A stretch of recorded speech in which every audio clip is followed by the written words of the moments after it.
Hey everybody!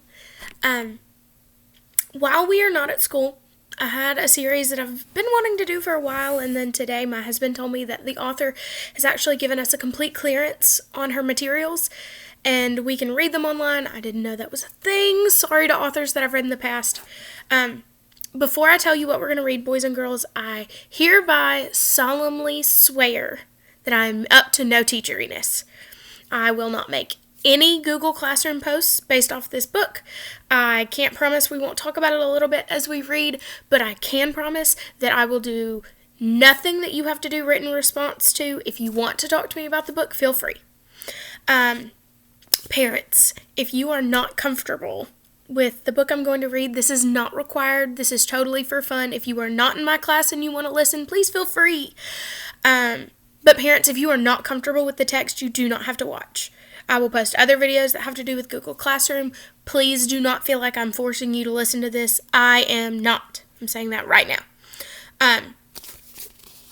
We're going to read Harry Potter and the Sorcerer's Stone. I'm hoping to do a chapter a night, or a chapter a day, because I tend to read during Gideon's nap time. If I have time, I'll do more than one chapter. You do not have to read it all at once, or listen all at once. The videos will not be from my document camera like it is right now, because I don't really want you to stare at me while I read. So I'm going to use my phone and let you follow along as we read together. You can ask the students from my classroom. When we read together, normally, especially when it's just for fun, I normally start with a story about how I got the book. A lot of times I got this book when I was your age, I got it at a book fair 2 or 3 years ago, I bought it because of this.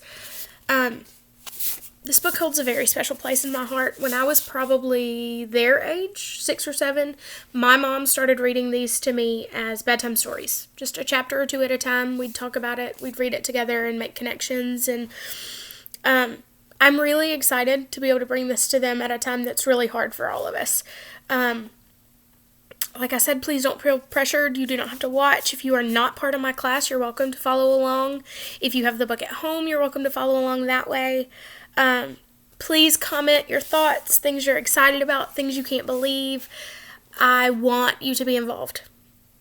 If this is a flop, we'll read the first book and we'll be done. But I really hope that they get excited and they're into it and they love it as much as I do. That's about it. This is just my introductory video. We'll start with chapter 1. If you are one of my boys and girls from my class, I love you. I miss you, and I hope you enjoyed this.